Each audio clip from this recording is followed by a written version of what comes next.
নির্বাচনী প্রচারণায় প্রথম ভাষণটি গতকাল জনাব তারেক রহমান দিয়েছেন। প্রথম না, এদিন তিনি আরও কয়েকটি ভাষণ দিয়েছেন, কিন্তু ওই প্রথম ভাষণটি নিয়ে কথা বলতে চাই, যেটা তিনি সিলেটে দিয়েছেন।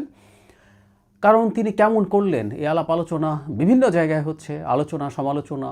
তিনি খুব ভুল করে ফেলেছেন, তিনি এমন কিছু বলেছেন যেটা তার নির্বাচনে তাকে পরাজিত করবে, এই ধরনের বক্তব্য প্রেডিক্টেবলি এসছে বেশ কিছু জায়গা থেকে।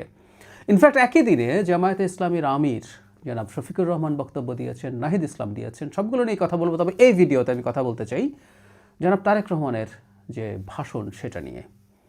এই ধরনের বড় গ্যাদারিংয়ে ভাষণ তিনি আসলে দেশে ফিরে আসার পরই মূলত দিচ্ছেন। প্রথমটি দিয়েছিলেন তিনি দেশে ফেরার পর 300 ফিটে যে সমাবেশ হয়েছিল সেখানে, তারপর তিনি এ যাত্রা শুরু করলেন।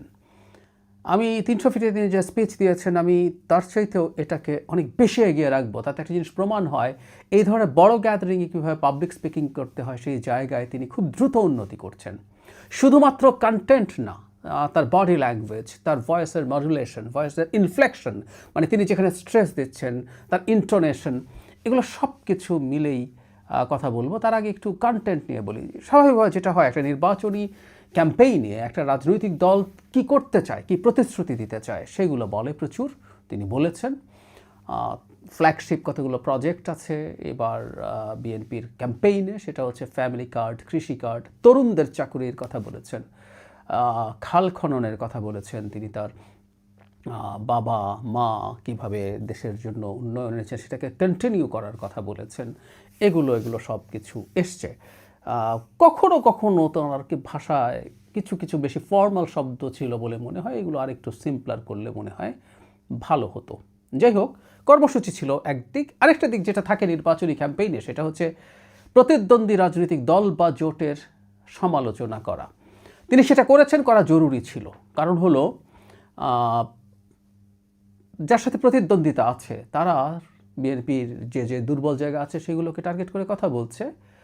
আর দুর্বল জায়গা মানে যে সবসময় দুর্বল হতেই হবে তা না, দুর্বলতা তৈরিও একটা ন্যারেটিভের ব্যাপার।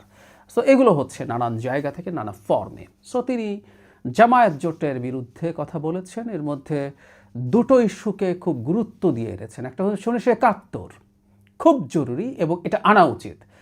কেউ কেউ এই মাতম করছেন জামাতিরা, আসলে জনাব তারেক রহমান এই 71 তুলে তো তার পরাজয় নিশ্চিত করেছেন। এটা আজ না, এর আগেও যখনই তিনি এটা বলেছেন। মজার ব্যাপার, জামাত সমর্থিত লোকজন যারা সরাসরি করেন অথবা জামাতের ন্যারেটিভ তৈরি করেন, তারা যখন 71 শুনলে আঁতকে ওঠেন বিএনপির শুভাকাঙ্ক্ষী হওয়ার ভাব ধরে, তাহলে বুঝতে হবে তাদের আঁতে ঘা লাগছে। বাংলাদেশে আগামী নির্বাচনে 71 একটা গুরুত্বপূর্ণ ফ্যাক্টর হয়ে থাকবে। বলা বাহুল্য, এ 71 মানে আওয়ামী ন্যারেটিভের 71 না, আমাদের সত্যিকার 71, যে 71-এ শহীদ জিয়াউর রহমান একজন বিরাট ভেটারান মুক্তিযোদ্ধাই শুধু ছিলেন না, সেক্টর কমান্ডার এবং জেড ফোর্সের কমান্ডার, তিনি স্বাধীনতার ঘোষকও ছিলেন। এই পলিটিক্যাল ক্যাপিটাল বিএনপিকে তো ইউজ করতে হবে। তার চাইতে উনি 71-কে এনেছেন মূলত, ওকে দেখেছেন, তাকে দেখেছেন, মানে বিএনপি দেখেছেন, আওয়ামী লীগ দেখেছেন, এবার জামাতকে দেখুন সেই জবাব দিতে গিয়ে যে 71-এ তোমাকে দেখা গেছে দেশ যখন সবচেয়ে ভয়ঙ্করতম ক্রান্তি লগ্নে আমাদের ইতিহাসে, তখন তারা কাদেরকে সহায়তার মাধ্যমে কি কি করেছেন সেগুলো বলেছেন। সো জামায়াত তোমাকে আমাদের দেখা আছে, এইটাই ইনফ্যাক্ট উনি এনেছেন।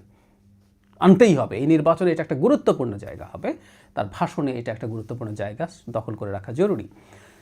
আরেকটা খুব অভিনব কায়দায় তিনি ওই যে বেহেশতের টিকিট বিক্রি ব্যাপারটাকে অ্যাড্রেস করেছেন। তিনি দর্শকদের মধ্য থেকে একজন একটু বয়স্ক মানুষকে ডেকে এনেছেন এবং তিনি হজ করেছেন, উমরা করেছেন কিনা জানার, মানে উনি বুঝতে চাইলেন যে তিনি প্রশ্নই করেছেন এখানে হজ করেছেন, উমরা করেছেন এমন কেউ একজন আসুন। মানে এটাকে ডেকে তিনি একজন প্র্যাকটিসিং মুসলিম, তাকে নিয়ে এসে তিনি এই কাজটা করানোর চেষ্টা করলেন। তখন তাকে বলতে বলতে জিজ্ঞেস করেন সব কিছুর মালিককে। এই মালিক বলতে বলতে একটা জায়গায় এসে যে তাহলে কি বেহেশত দোজখ সব কিছুর মালিক হতো যদি আল্লাহ হয়, এই সার্টিফিকেট কে কেন কিভাবে দিতে পারে? খুবই গুরুত্বপূর্ণ। কেউ কেউ বলছেন এটার কোনো প্রয়োজন ছিল না তারেক রহমানের মতো মানুষের জায়গা থেকে, একেবারেই বাজে কথা। আমি গতকাল টকশোতে যাওয়ার পর দু একজনকে এভাবে বলতে শুনেছি যে এটা তো তাদের কোনো পলিসি লেভেলের কেউ বলেননি, টপ লেভেলে কেউ বলেননি, তাদের কোথাও রিটেন নাই, টপ কোনো নেতা বলেননি। কিন্তু আমি মনে করি তৃণমূলের এই কাজটা খুব সিরিয়াসলি হচ্ছে, বিশেষ করে নারীরা ঘরে ঘরে গিয়ে অন্য নারীদেরকে যে জায়গায় সচেতনতা কম সেখানে এগুলো বলে বলে ভোট পাওয়ানোর চেষ্টা করছে এবং সেটা পাওয়ার সুযোগ তৈরিও হচ্ছে। সুতরাং এটার মাধ্যমে এই ইস্যুটাও বিএনপিকে, জনাব তারেক রহমানকে অ্যাড্রেস করা উচিত বলে আমি সত্যিই মনে করি। সুতরাং জামাতকেও তিনি টার্গেট করেছেন, সমালোচনা করেছেন। কেউ কেউ বলছেন এটা তো তিনি এতটা করেননি, এবার করলেন কেন? এটা করা ঠিক ছিল, জরুরি ছিল। আমি মনে করি অত্যন্ত শালীন ভাষায় তিনি এগুলো করেছেন। এমনকি আরও টাফার হওয়া যেত। বাংলাদেশের বা এই অঞ্চলের যে পলিটিক্যাল কালচার, তাতে যতটুকু টাফ হওয়া সম্ভব তিনি ততটুকু টাফও হননি। আমি মনে করি আরও টাফ হওয়ার জায়গা আছে। কিন্তু আমি আসলে এই ভাষণটার সবচেয়ে উল্লেখযোগ্য দিক হচ্ছে আদার কমিউনিকেশনস। কমিউনিকেশনে বলা হয় only 7% of the information conveyed হয় through the words and sentences. বাকি সব কিছু আসলে অন্য জিনিস। আরও 38% কনভেড হয় একটা মানুষের ভয়েস অ্যান্ড ইনফ্লেকশন, মানে একটা মানুষ কীভাবে শব্দ উচ্চারণ করছেন, ইন্টোনেশন কোথায় দিচ্ছেন, স্ট্রেস কোথায় দিচ্ছেন। আর রেস্ট 55% হচ্ছে মানুষের বডি ল্যাঙ্গুয়েজ, ফেশিয়াল এক্সপ্রেশন। অত্যন্ত কনফিডেন্ট দেখাচ্ছিল তাকে, অত্যন্ত স্বতঃস্ফূর্ত দেখাচ্ছিল, অত্যন্ত স্বচ্ছন্দ দেখাচ্ছিল তাকে, এবং তার বক্তব্য তিনি যেটা দিচ্ছেন সেটা তিনি বিশ্বাস করেন, ধারণ করেন, সেটা মনে হচ্ছিল। এটা সবচেয়ে গুরুত্বপূর্ণ জায়গা। তিনি দেশে আসার আগে যখন ইন্টারভিউ দিচ্ছিলেন তখন আমি এই কথাটা বলার চেষ্টা করেছি যে তিনি যে ভাষায়, মানে যে ইনফ্লেকশন অফ ভয়েসে কথা বলেন, যতটা সফটলি কথা বলেন, সেটা কি এই সময়কার রাজনীতি যেটা ডিমান্ড করে। আমি ওনাকে রাইটিস্ট পপুলিস্ট হয়ে যেতে বলছি না, ডেমাগগ হয়ে যেতে বলছি না, কিন্তু মানুষের কাছে একজন নেতাকে শক্তিশালী হিসেবে দেখার একটা প্রবণতা আছে, সেটা আমাদের মতো এই অঞ্চলে তো যথেষ্টই আছে। সুতরাং সেটা তাকে দেখা যাচ্ছিল কিনা। মজার ব্যাপার, তিনি তার প্রথম স্পিচেই খুব ভালোভাবে সেটা করে ফেলতে পেরেছেন। এটাই জরুরি ছিল। এই নেতার উপরে আস্থা রাখা যায়, এই নেতার হাতে যদি দেশের দায়িত্ব তুলে দেওয়া যায়, তাহলে ইনি শক্তির সাথে, মানে ভালো খারাপ যেটাই করি না কেন আমরা, খুব খারাপ করতে চাইলেও শক্তিশালী নেতা হয়ে হতে হবে। শেখ হাসিনা ছিলেন। আবার খুব ভালো যদি করতে চাই, বিশেষ করে শেখ হাসিনা পতনের পর আমাদের রাষ্ট্রের যে অবস্থা তৈরি হয়েছে সেটাকে ভালো করতে চাইলেও খুব শক্তিশালী একজন নেতা প্রয়োজন, কনফিডেন্ট একজন নেতা প্রয়োজন, যিনি বোঝেন, যিনি সদিচ্ছা রাখেন, সেই রকম একজন নেতা প্রয়োজন। তার প্রথম স্পিচেই ইনফ্যাক্ট তিনি সেই মেসেজটা খুব ভালোভাবে দিতে পারছেন। একই সাথে বলা বাহুল্য, জামাত হয়তো ভাবছিল তিনি ব্যক্তিগতভাবে এই সব ক্যাম্পেইনে জামাতকে খুব বেশি আনবেন না, কিন্তু তিনি আনতে শুরু করেছেন।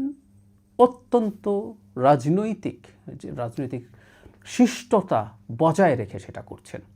রাজনীতি মানে, নির্বাচন মানে খুব সিম্পল, আমি কেন ভোট চাই, কারণ আমি এই ভালো কাজ তোমার জন্য করতে চাই। 2 নম্বর, তুমি ওকে ভোট দিও না কারণ ওর এটা এটা এটা একটা সমস্যা আছে। এটাই পলিটিক্যাল পার্টিগুলোর ক্যাম্পেইন হয় ইলেকশনের সময়। সো খুবই ব্রিলিয়ান্টলি তিনি কাজটা করেছেন এবং আগের চাইতে 300 ফিটের চাইতে মাচ বেটার। আমি অনুমান করি বা আমি ধারণা করি বা আমি এভাবে বলি যে আমি নিশ্চিত তিনি পরবর্তী সময়গুলোতে আরও অনেক বেশি উন্নতি করবেন। সুতরাং সাথে সাথে যদি জনাব শফিকুর রহমানকে আমরা চিন্তা করি, তার ভাষণটা আমি কিছুটা শুনেছি, আমি এটা নিয়েও কথা বলবো। অত্যন্ত ম্লান, ম্রিয়মান একটা ভয়েস। স্বভাবজাতভাবেই যেটা হয়, সংসদ নির্বাচন কিন্তু এমপি নির্বাচন নয়, এটা আদতে প্রধানমন্ত্রীর নির্বাচন। সুতরাং জনাব শফিকের সাথে জনাব তারেক রহমানকে পাশাপাশি যদি রাখা হয়, বড় বিপর্যয়ের মতো সম্ভাবনা তো আছেই। এমনি তো আদার ইস্যুজ আছে। দিন যত যেতে থাকবে, জনাব শফিক আর জনাব তারেকের বক্তব্যের যে হিউজ ডিফারেন্স, সেটা একটা খুব বড় পার্থক্য তৈরি করে দেবে বলে আমার বিশ্বাস।